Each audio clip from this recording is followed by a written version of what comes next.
Eu nunca imaginei que um simples atraso no jantar me levaria a descobrir o maior pesadelo da minha vida. Naquele dia saí do trabalho exausta, pensando apenas em chegar em casa, tomar um banho quente e jantar em paz. Mas quando cheguei, a casa estava silenciosa demais. Nenhum som de TV, nenhuma panela no fogão. Um silêncio incômodo, como se algo estivesse errado. Subi as escadas devagar, segurando firme minha bolsa. Quando passei pelo quarto de hóspedes, ouvi sons abafados. Não parecia tosse nem choro. Eram gemidos. Meu coração acelerou. Uma parte de mim queria simplesmente sair correndo dali. Mas eu fui até a porta. E abri. Minha mãe e meu marido estavam juntos. Nus. Eram dois amantes. Não tentaram se esconder. Me olharam como se eu fosse a intrusa. Meu corpo congelou. Fiquei parada, olhando a cena, tentando entender se aquilo era real. Não chorei. Não gritei. Apenas permaneci ali em silêncio, tentando absorver aquela dor que me engoliu por inteiro. Antes da traição, nosso casamento parecia sólido. A gente ria muito, cozinhava junto, fazia planos. Ele era aquele tipo de homem que te olha como se o mundo parasse quando você fala. Ou pelo menos fingia ser. Nas noites frias ele me abraçava forte, dizia que eu era o lar dele. Me apoiava nas decisões profissionais, me incentivava a crescer. Tínhamos nossas brigas, claro, mas nada que não terminasse com uma desculpa e um beijo demorado. Ele falava da gente envelhecendo junto, de filhos, de viagens. Eu acreditei. Porque quando a mentira é contada com carinho nos olhos, ela engana até o coração mais atento. Depois disso, tudo virou um borrão. Eles me chamaram para uma conversa. Como se fosse possível racionalizar aquela traição.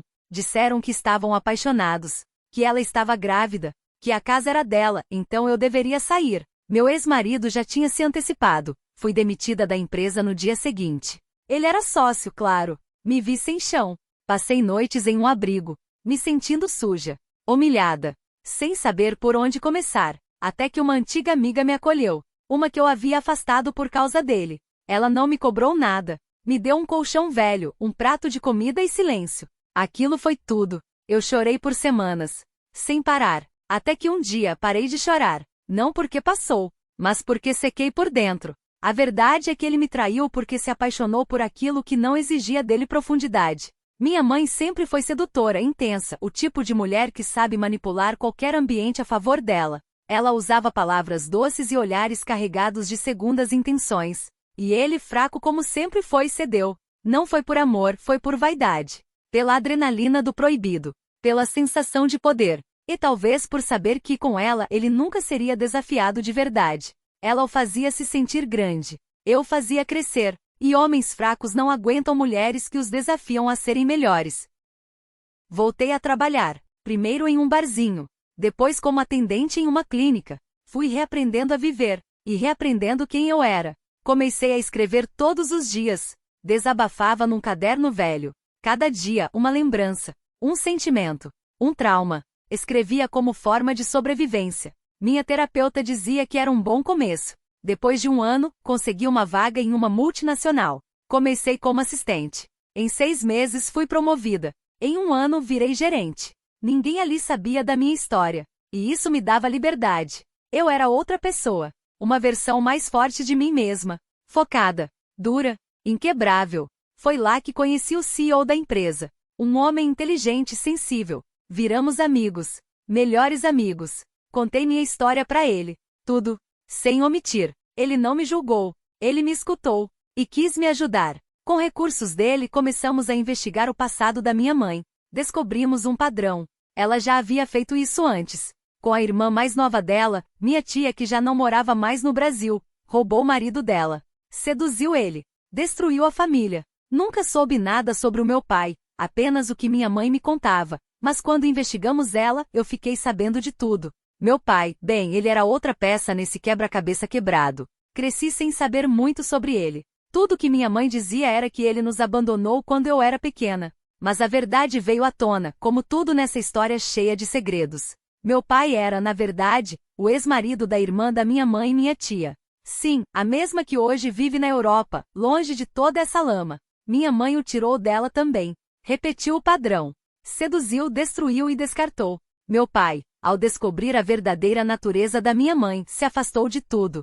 Nunca conseguiu olhar para mim sem lembrar da dor que ela causou. E foi embora. Ele também era culpado, me deixou nas garras daquela mulher, e eu sem saber trouxe ela para minha casa, ao meu lado. Isso era ela, uma mulher fria, manipuladora. Bom, graças a ela pelo menos pude saber a verdadeira natura de meu ex-marido, no fundo se mereciam mais que tudo.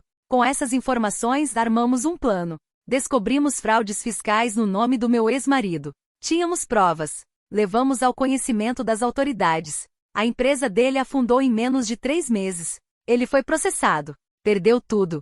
A reputação, o dinheiro, os amigos. Os antigos funcionários, do qual eram bons, trouxemos para trabalharem conosco. Enquanto isso, a gravidez da minha mãe teve complicações.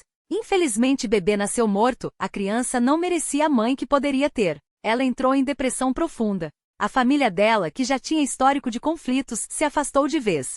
Ela ficou sozinha. Ele também. Não havia mais ninguém ao redor. E eu comprei a casa. Aquela mesma casa onde tudo começou. Onde meu mundo caiu. Mudei a fachada. Derrubei paredes. Transformei tudo. Como uma forma de purificação. No dia do despejo, fui até lá. Eles estavam irreconhecíveis. Sujos, magros, olhos fundos, olhares vazios.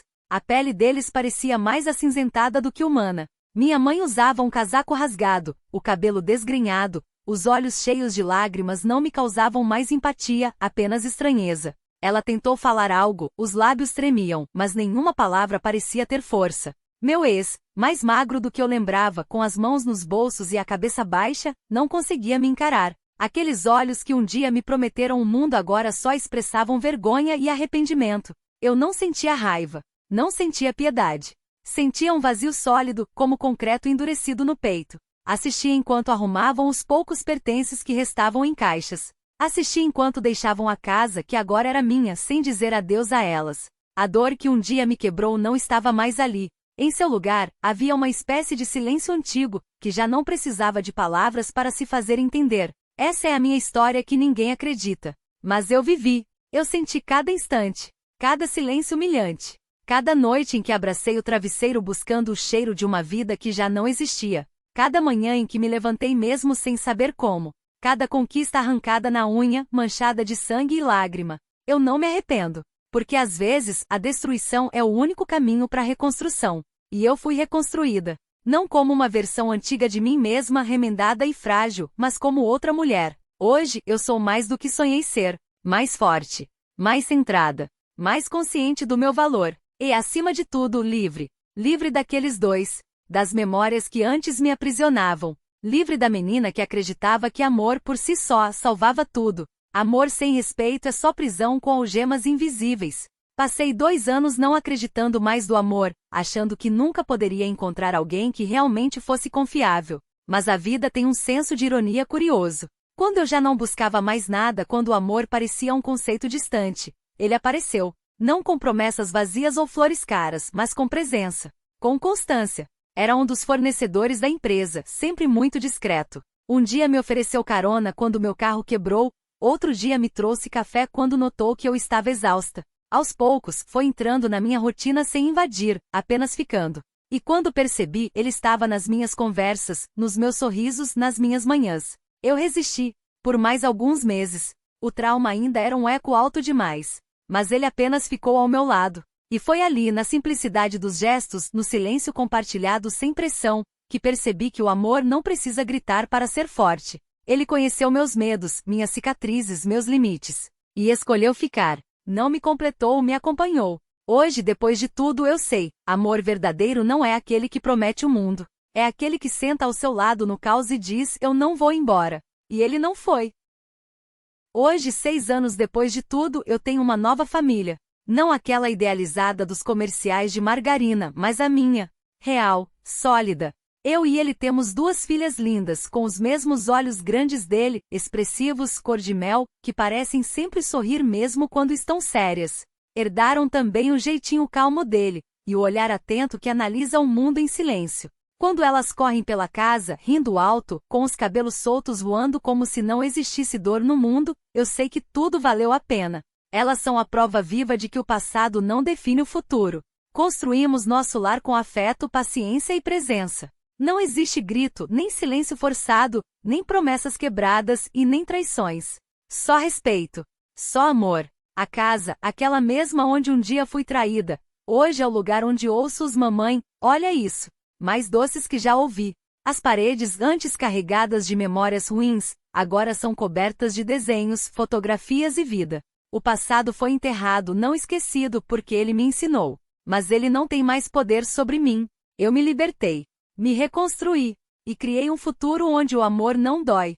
Quanto aos 2 traidores, bem, o tempo fez seu trabalho. Meu ex-marido tentou abrir um novo pequeno negócio, mas a reputação dele estava manchada demais. Faliu em menos de 1 ano. Vive de bicos, pulando de cidade em cidade, fugindo das dívidas que nunca deixou de acumular. Ouvi dizer que estava namorando uma moça, mal ela saia o que poderia lhe esperar. Minha mãe nunca se recuperou. Vivia sozinha num bairro esquecido, com a saúde frágil e a mente cheia de arrependimentos. Dizem que passava os dias olhando pela janela, murmurando nomes do passado.